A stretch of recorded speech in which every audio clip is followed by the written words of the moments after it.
All right, technically we've started. I didn't even see the red light. Apologies.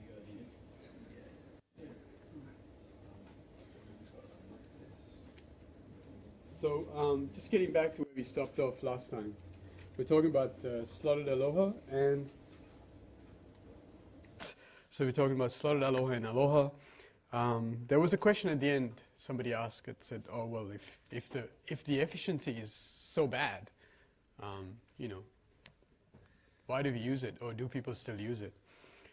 So if you look at this plot, so what you have at the bottom is the offered load. So if you like, you can think of it in terms of how much data you want to send and how many nodes you're trying to send. Okay, n times p, right? Yeah. How much data are you trying to send? How often? And how many nodes you're trying to send? So if you look at numbers less than 1, you'll see that actually as you increase the load for slotted aloha, efficiency increases, right? It's really if you go beyond this point that you run into trouble, right? So yes, it can be used, and it is used in some protocols because of the simplicity it provides, right? But things are a bit worse for pure aloha because typically you don't want to go above 0.5 because you max out your utility after that, right? Okay, so what that says is that if you increase the number of nodes, which is n, and if everybody's trying to send a lot of data, then none of these protocols are going to do well for your network, right? But if the offered load or the number of nodes are low and they're not always trying to send data, then either of these are fine, right? Depending on how much efficiency you want to gain, right? Okay, is that clear, or just thought yes? All right. Okay, so just going back to random access protocols, I know it's come a long way. Just a couple more weeks to go. So random access protocols, essentially the ones that we looked at so far, when they have data to send, you just send, right? That's what Aloha does. That's what slotted Aloha does. I've got data to send, I just send. But there are a set of protocols that tries to improve upon this by trying to reduce collisions. And the way it does that by doing what's called carrier sensing, right? Now the idea is quite simple. Essentially, I'm talking the lecture, right? So what's the probability that you will talk? Well, if you're polite, you probably won't, right? Okay, so that means I'm using the channel to communicate with you and you're unlikely to talk, right? So because you're listening, yeah? You're listening. And then maybe when I stop talking, you might start talking, right? So the same idea, right? So you could improve on Aloha by doing what's called carrier sensing. That is, listen to the carrier to see if anyone's using it, and if not, then talk, right? So that way you can potentially avoid those collisions, right? Yeah, which was deteriorating efficiency in terms of Aloha, right? So that's a simple idea. Listen to the channel. If you don't hear anything, right, then you can talk, okay? So there's two versions of this. One's called persistence, carrier sense multiple access. The other one's called non-persistent. The idea is, again, in terms of persistence, what you mean is if you find that the carrier is busy, wire or air that you're listening to, then you retry immediately, right? But if it's non-persistent, what you do is you back off for a random interval of time, and then you try, right? So it's a bit like when you're trying to leave at peak time, oh, maybe that's not a good analogy, but I guess the thing to realize about these two is, one is that this can lead to instability, right? Because if you keep trying while the network is busy and everyone's trying to use it, that's not going to help, right? Chances are you're not going to get on the network, okay?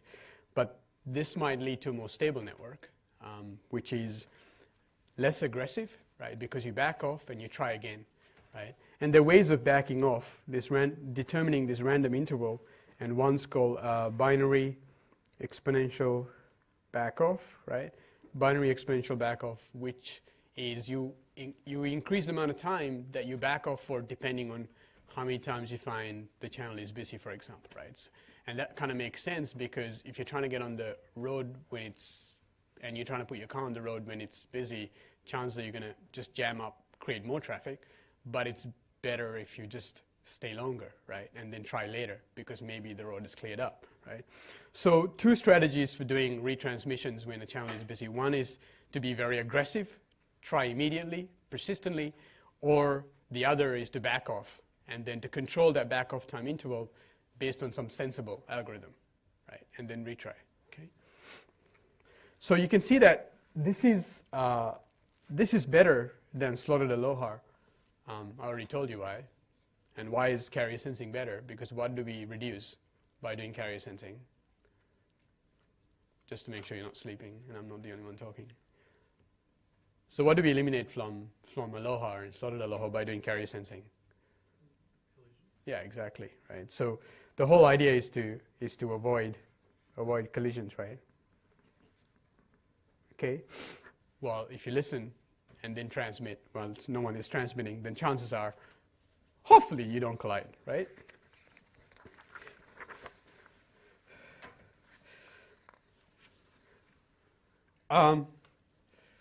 So are collisions still possible? What do you guys think? So you're listening, right? You're listening. Nobody's talking. You transmit. Are collisions possible? They are. Okay. How are they possible? If you're listening. If 2 people listen at the same time and then decide at the same time that the channel's empty and then both try and send something, then there's going to be a collision. Simultaneously. But as soon as you send it, you might hear it, right? And you could stop sending. So how can collisions still occur? But there's still propagation. Yeah, that's right. So the trick is that signals don't, in your case, as soon as I transmit, those signals are not going to arrive at the 2 receivers. It's the 2 senders, right? Because there's a propagation delay, right? So if A is here and B is here, and this will take some time for the signal to propagate to B, for example, right? So because of propagation delay, although you're listening, you may not, a signal that was transmitted from somewhere may not have arrived at your receiver yet, right? Because no signals travel instantaneously, and as far as we know, nothing can travel faster than the speed of light, right? So there's always a hard limit, right? That's caused by propagation delays, okay? So although you listen, you can avoid collisions, but it's never going to be 0, right? Okay, so you can do better than aloha by carrier sensing, but collisions can still happen. Why? Propagation delays, right? So here's a kind of what happens. So propagation, so if I just borrow, so the way to think about it is probably, so let's say we have these stations A, B, C, D, all connected by some medium, right? So this is a shared medium, if you like.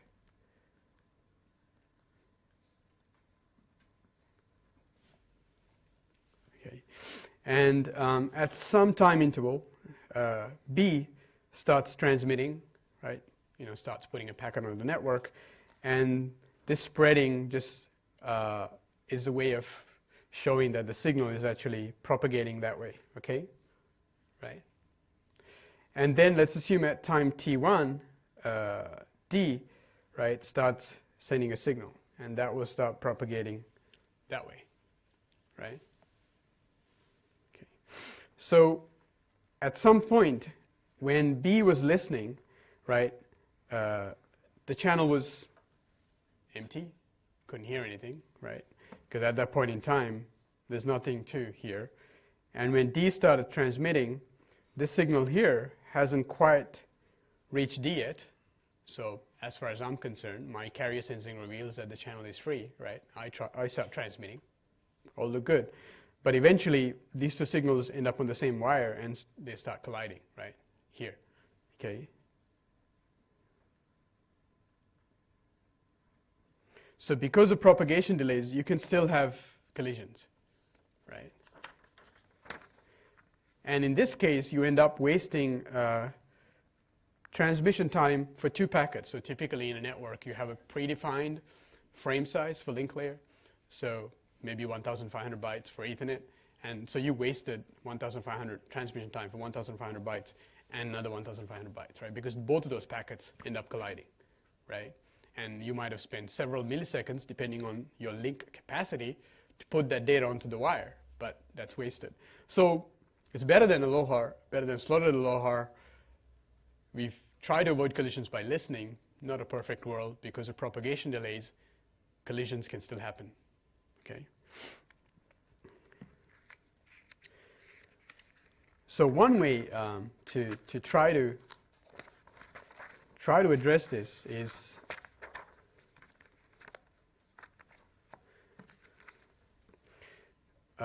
one way to do better.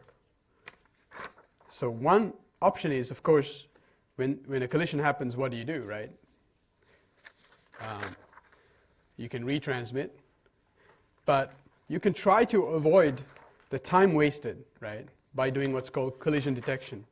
Okay, so what you do in collision detection with carrier-sense multiple access is, so carrier-sense multiple access with collision detection, the idea is that after you transmit, so remember we had a collision here, right? So what you do is you listen to the wire to see if you hear an echo of the data you send, right? And if at any point in time, so if I go back to what I was doing before, so I start transmitting, I listen, delisten, starts transmitting, and then both, in this case, both B and D are listening to the wire, and a collision happens here, right? So I'm trying to listen to the echo of my signal, right? What I send, I should hear, right? If I'm the only one using the medium. And then what happens is two packets collide in the medium at this point in time, and that collision now propagates through the wire, and eventually, at this point, right, reaches B, right? So what I hear is not what I sent, right? So what I do is I abort my transmission, right? Instead of continuing to transmit, I abort my transmission, right? So at this point in time, sorry, I forgot. D hears that there's a collision, so D also aborts transmission, right? So if we would do carrier-sense multiple access with collision detection, what you can do is you can try to save some of those wasted transmission times, right? Okay, compared to just doing carrier-sense multiple access, where you just continue to transmit, right? So the key part with CD is to essentially listen, and if you detect a collision, to abort immediately instead of continuing to put that data on the wire, right? So this saves you some of the wasted time in terms of those, how long it takes for the collision to occur and play out while you continue to put data on the network. And then in terms of retransmissions, of course, you can pick any of those strategies. It can be a persistent or non-persistent retransmission, right? Persistent means very aggressive, right? Try immediately with some probability. Or you can try being non-persistent, which is essentially back off. And one of the ways to do back off is what I called, what I just mentioned to you, which is binary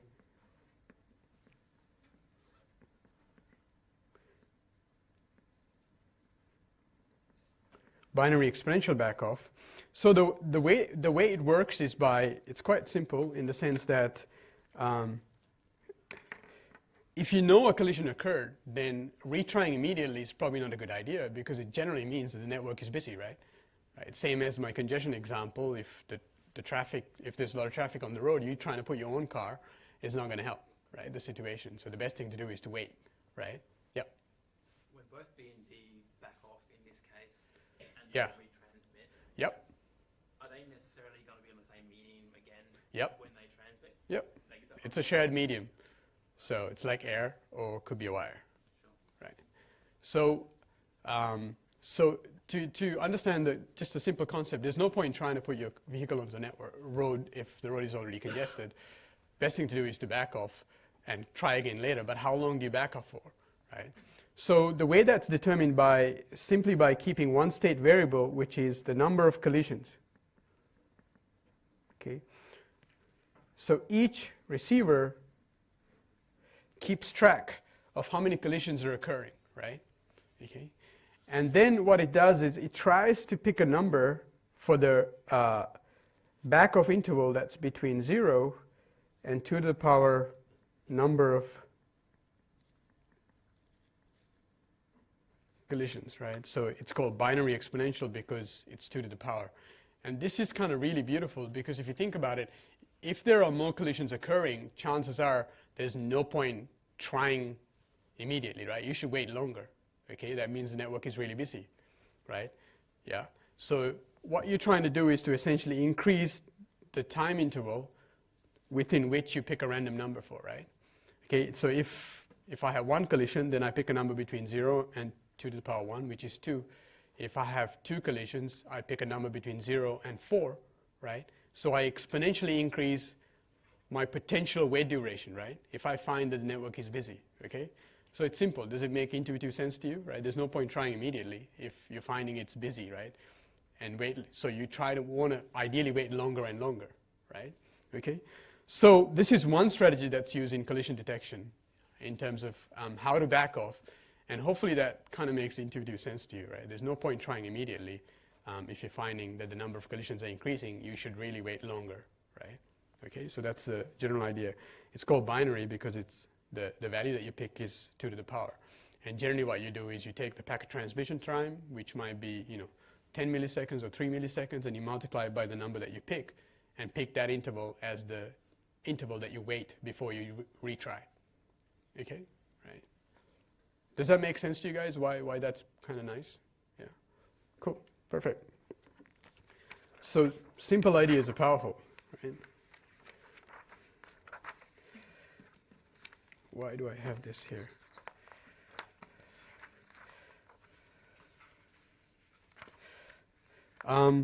I think I gave this guy to you in your handout last time. So Ethernet, which we're going to look at very briefly later on, I told you that's a really old technology, but it's surviving today because Ethernet has managed to keep up with the speed race, right? It started with 10 megabits, 100 megabits, 1 gigabit, now 10 gigabits per second. So this formula we're not going to derive, because it's quite complicated, but this formula essentially describes the efficiency of an Ethernet network that uses carrier sense multiple access with collision detection, right? Which is what we just looked at. So if you look at the formula, hopefully it kind of starts making sense to you. There's a few things that you can appreciate, right? So efficiency is determined by, clearly it's a function of propagation delay and transmission delay, right? So what happens in this case as T prop goes to 0? What happens to efficiency if we could somehow magically eliminate propagation delay? Huh? Yeah, efficiency goes to 100%, right? Yeah? Does that make sense? Okay? That means exactly the example that you gave me initially, that if two stations was to listen, they would immediately hear that someone was transmitting, right? And you would back off. No propagation delay, right? 100% efficiency, right? So what would happen if T trans goes to infinity? That's very, very large. What happens to efficiency? Sorry?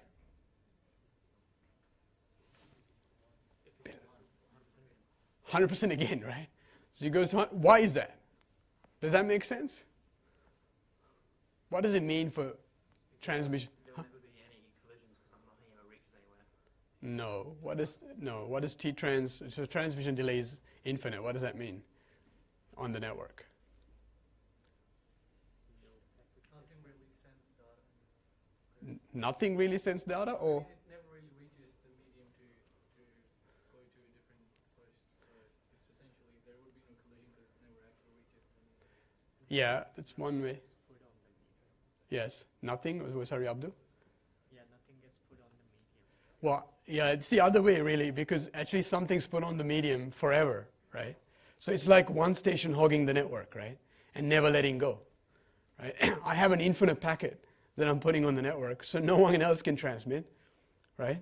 So I have 100% efficiency, right? Because it's like saying I have 4 stations, one station has an infinite packet that I'm putting on the network, right? So my transmission is forever, right? So if that's really not what you want from a shared medium. That means If you just allow one station to transmit over the Ethernet network, you have 100% efficiency, right?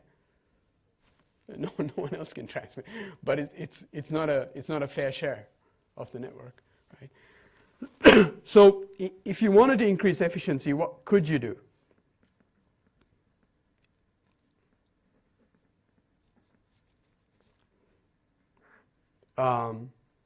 Can you change propagation delay?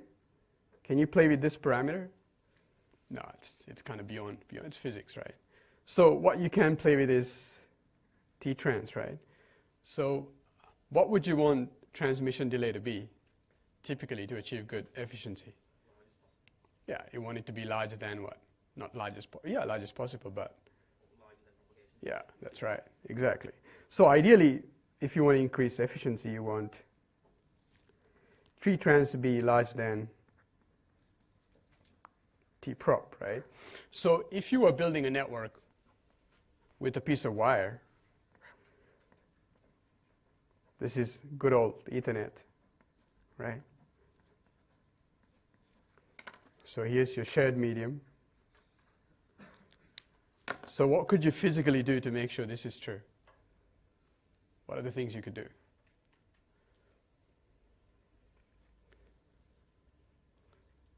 How could you reduce T propagation? Good network setup. Good network setup.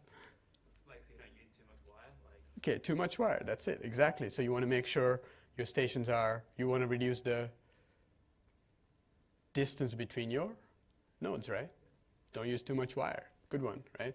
So you want to make sure the distance between your nodes are small, right? So that will reduce T propagation, right? What else can you do to T-trans? Good network. What is a good network? What does that mean, good network? Technically, what is that? What controls transmission time? The latest technology. Okay, latest technology, sure. But give me something we studied in class. What is the characteristic of a link?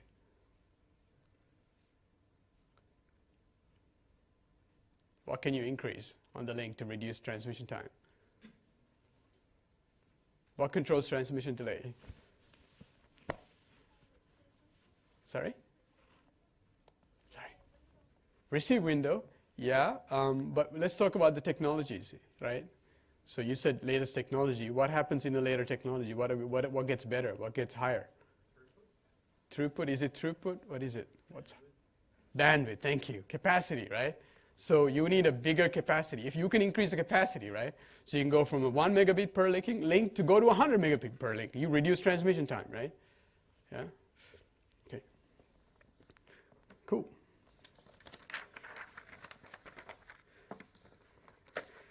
So we're almost at the end of random access protocols. So here's what we looked at so far, right, guys?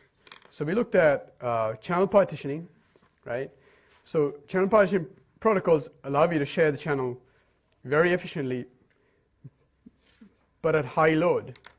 The reason for that is because I told you that you always get a fraction of the available bandwidth to each station, right? If you have n nodes, what you get is 1 over n bandwidth, right?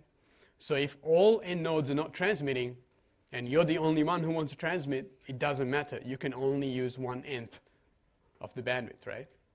Okay? So only time that works really well is everybody has data to send, right? Yeah? You agree? Right? So that means it's only under high load that you're going to achieve good efficiency, right?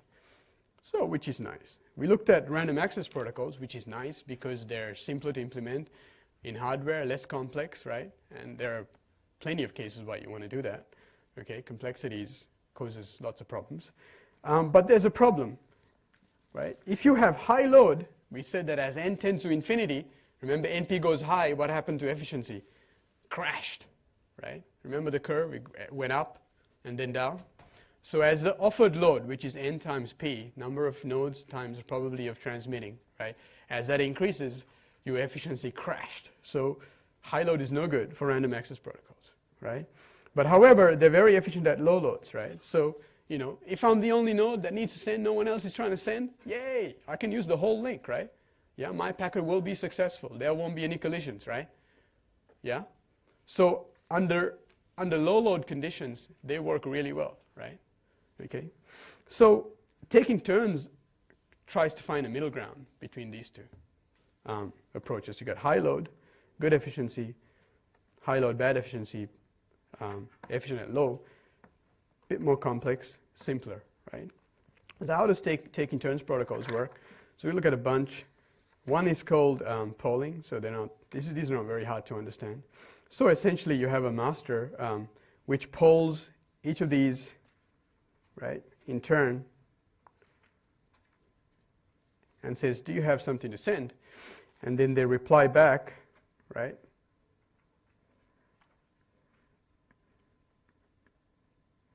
To the master. So in this case, clearly station 1 and 2 has something to send.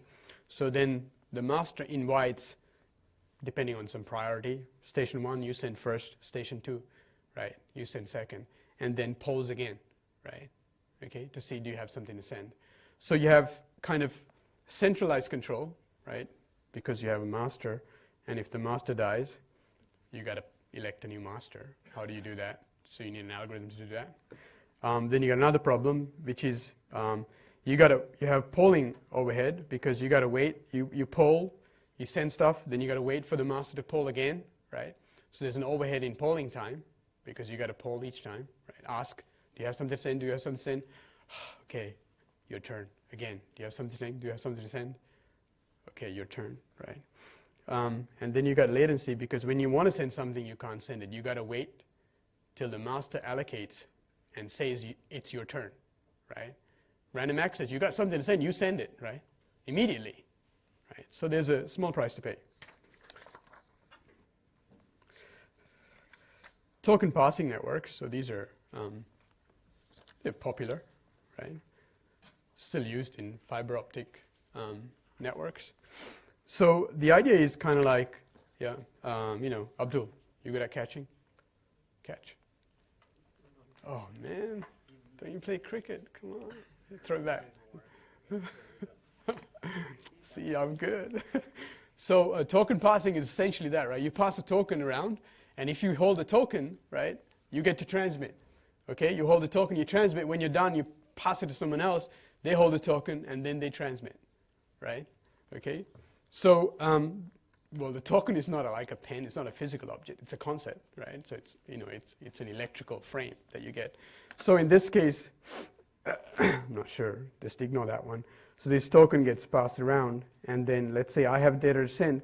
So I hold on to the token, and then I transmit. When I finish, I let go of the token, right? So again, you got to maintain a token. It's not for free, right? Because there are if you have a break in the network, what happens? Token can't get around, right? Oops, your network is down. Okay, there's latency because you have data to send. Oh, but you still got to wait for the token to come to you, right? And someone else to finish with it. So there's the token passing latency, right? Obvious single point of failure, as I illustrated here, right? The token dies, then you're stuffed. You got to create a new token, right? Or this guy holds onto the token. No, this guy holds onto the token, and the station dies with the token, right? You don't know what happened. You're waiting, thinking somebody's transmitting data, right? You could be waiting for a very long time, okay? So there's loads of modes of failure that can happen that you need to deal with. So there is no free lunch, right? The last one is called distributed polling. So we looked at polling, central control. Then we looked at token passing. This is called distributed polling. So this idea is quite simple too. So essentially, you create what's called a reservation slot, which is this guy here. And then you make sure this duration is close to this guy, right? End-to-end propagation delay. So that's round trip time, if you like, to go to the end of the network and come back. So you're not wasting a lot of time, right? And then what you do is, so these are, if you like, the number of stations. So here's station 1. So this is for station 2. Let's assume this is for station 3. This is for station 4, etc. Station 5. So in this example, there are 6 stations. or nodes if you like, sorry, let's use the same lingo that we've been using. So 6 nodes in the network, and what you do is you send this reservation slot that goes across the network, and then if you have something to send, in which case node 1 has something to send, and therefore has indicated here that I've got something to send. Okay, so you reserve time to transmit, right? In this case, you can see node 3 has something to send, so it's reserved a slot. Node 4 has something to send, so it's reserved a slot. And then because of this reservation slot goes across the network, everybody gets to see who has something to send. And they know that the order is going to be 1, 2, 3, right? So you know it's not your turn to send. You got to wait for the next reservation slot. And each station knows when it's turn to send, right? Okay? So this is called distributed polling, right? Yeah.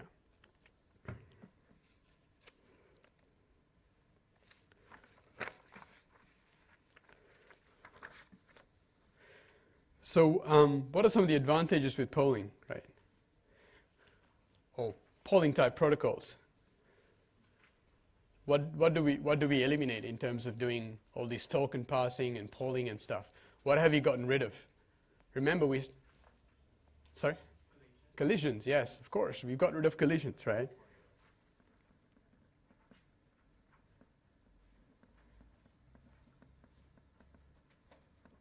Yay, so which is the problem with, remember, random access?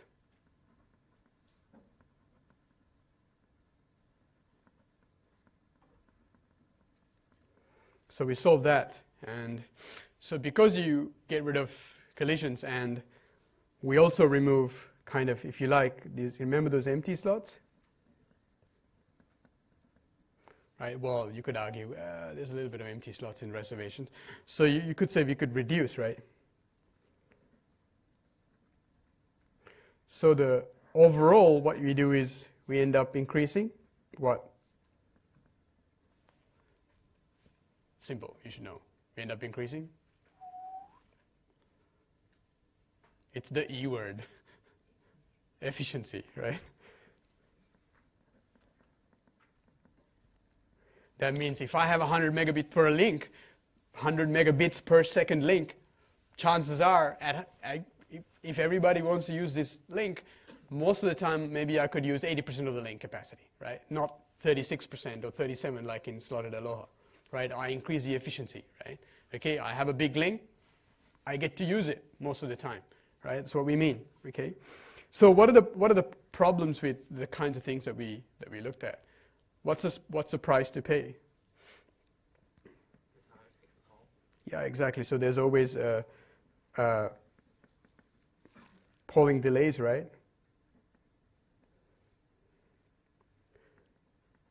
We have time to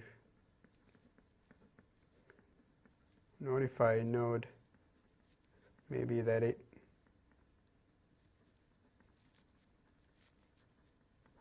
can transmit. You don't immediately get to send, right?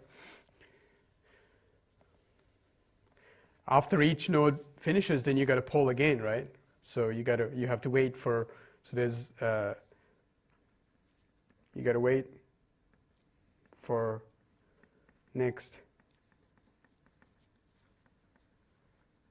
polling round. If it's a token, you got to wait for the token to come back to you again. Who knows how long that'll take, right? Maybe somebody grabs it, 2 other people grabs it, 10 other people grabs it along the way. Remember, if it's not distributed, then you have a single point of.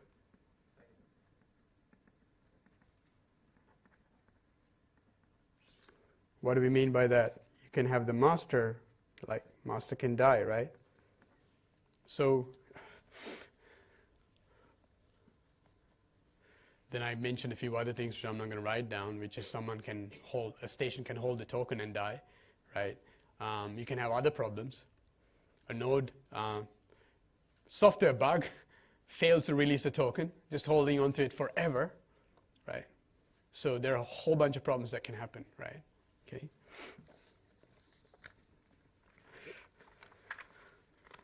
So you want to know the good news?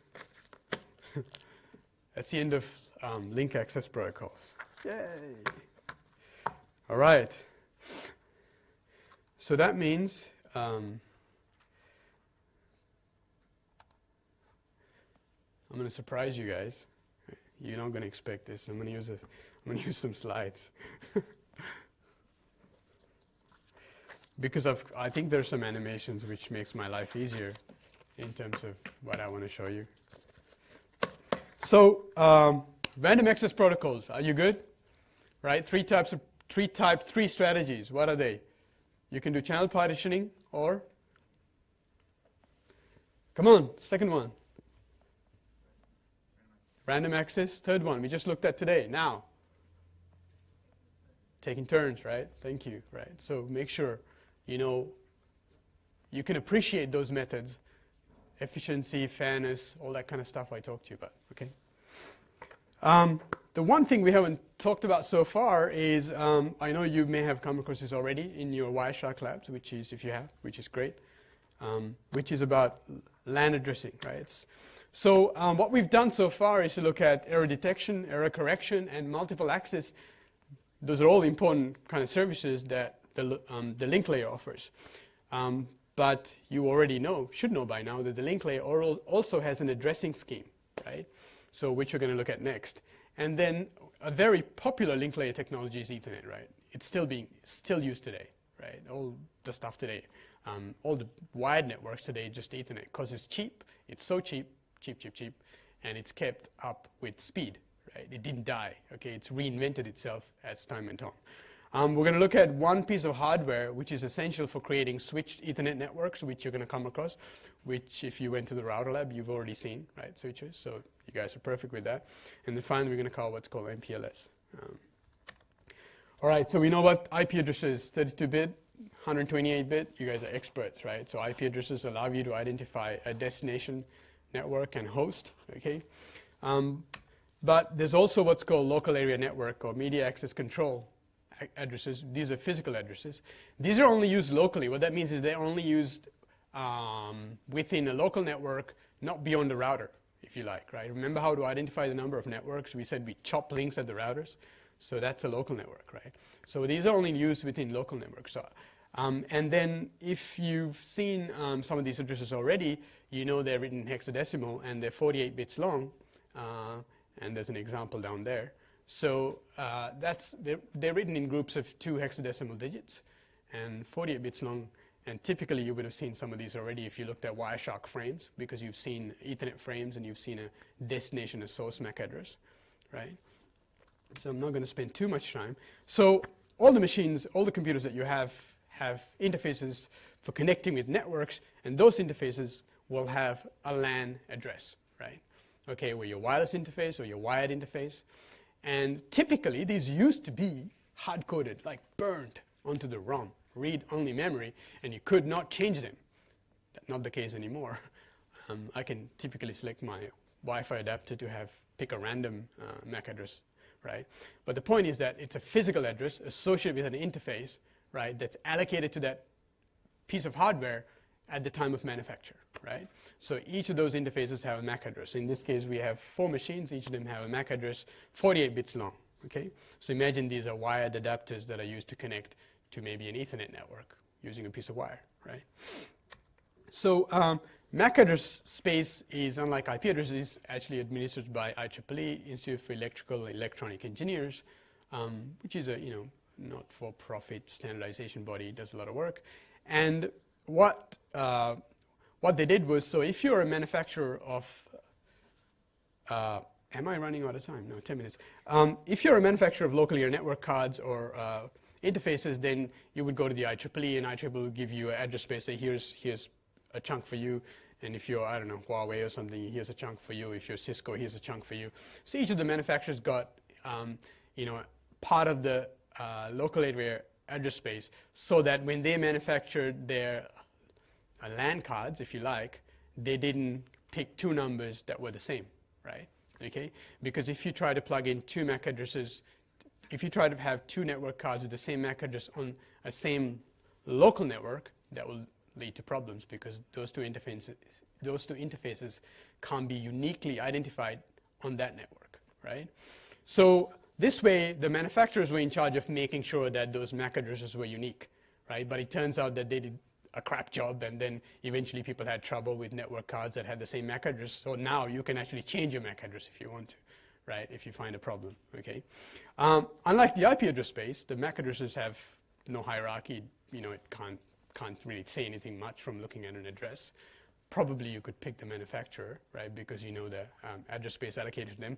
So they're like a text file number, just a flat address space, right, no hierarchy. And the other thing is, typically you wouldn't be changing your MAC address if you go from network to network.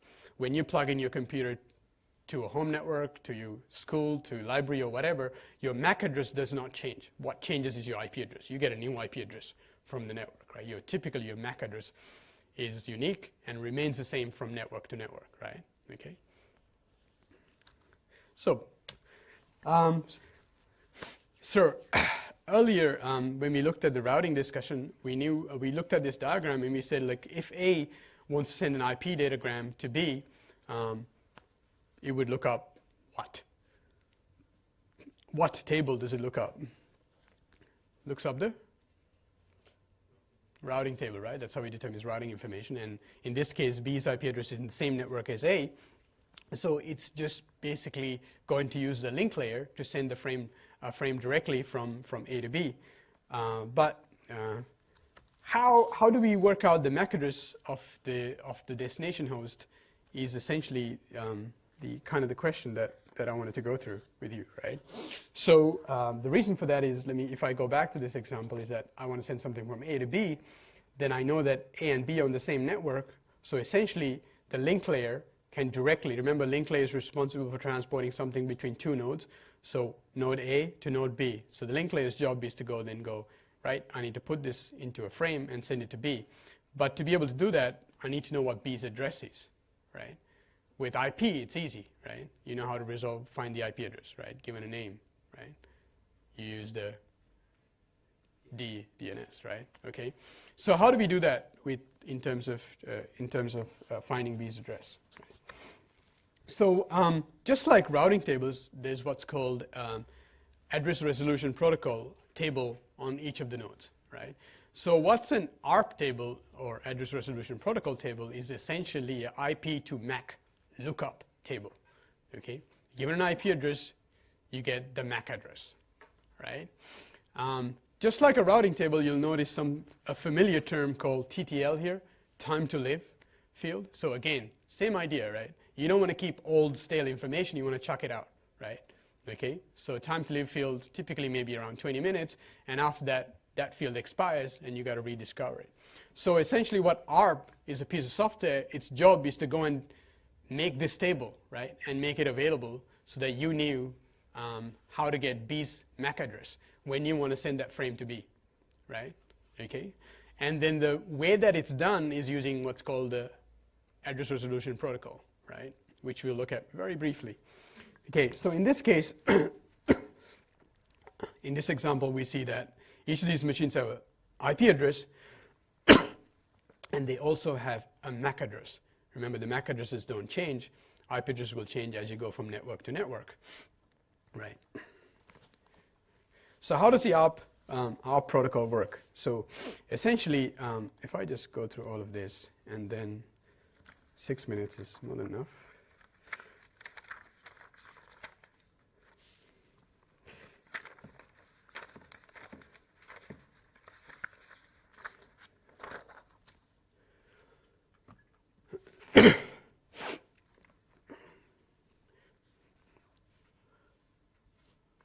So let's say A wants to find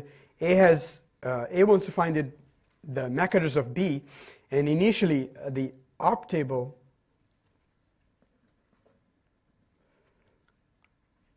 at A is empty, right?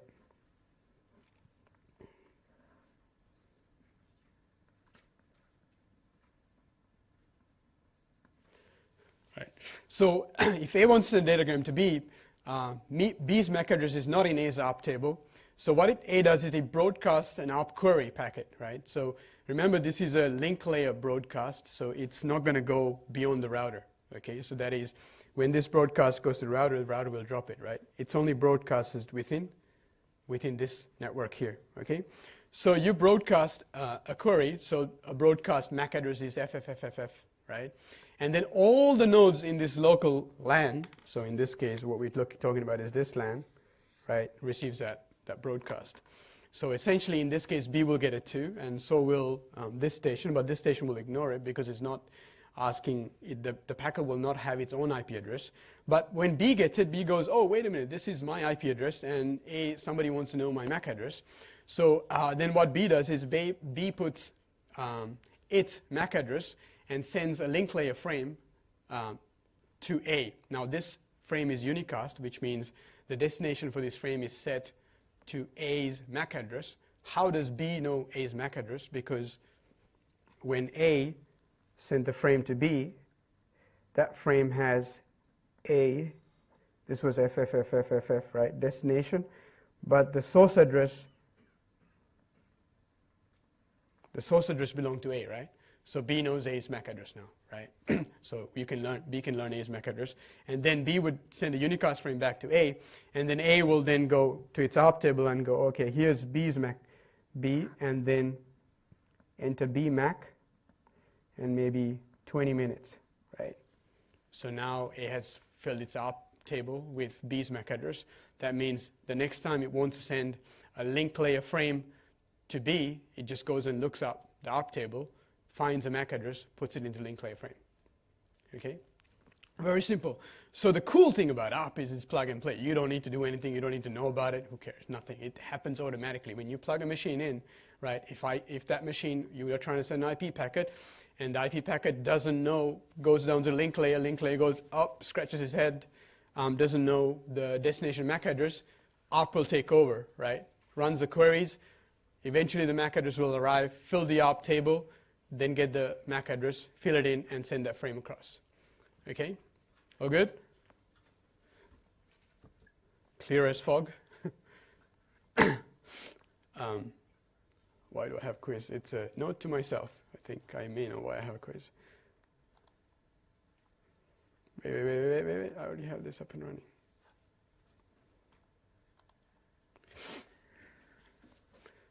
So we've got about 2 minutes. So this is on Echo 360. If the destination IP is not the same on the same network, then when the packet is sent from the host, the destination MAC address will be set to what? So if you want to go back to the document camera, you can think of this as this example here.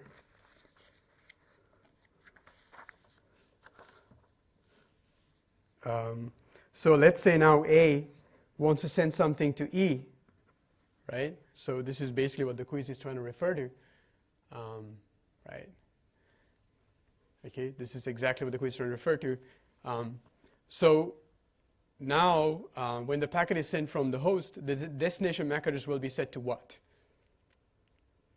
Come on, have a go. 2 people, right? So just to give you a diagram to think about, I'm now trying to send not from A to B, but my IP address, destination IP address is that of E. So I hand the packet over to the link layer, right? Now the link layer must create a link layer frame, right? Yes. And then the source IP address, pardon me, the source MAC address is that of A. But what is the destination MAC address of that frame that A is now going to send? Come on. I got 1 minute, so that means I'll give you 30 seconds. Go. Let me finish this part today. Then we got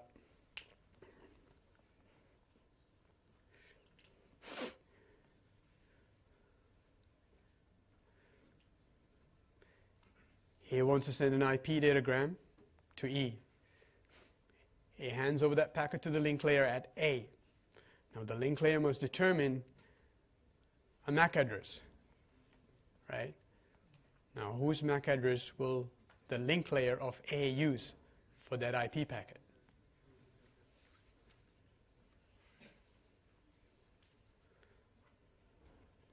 $13. Oh, I'm running out of time, so let's look at it quickly. Good and bad. So in this case, so essentially, for everyone watching.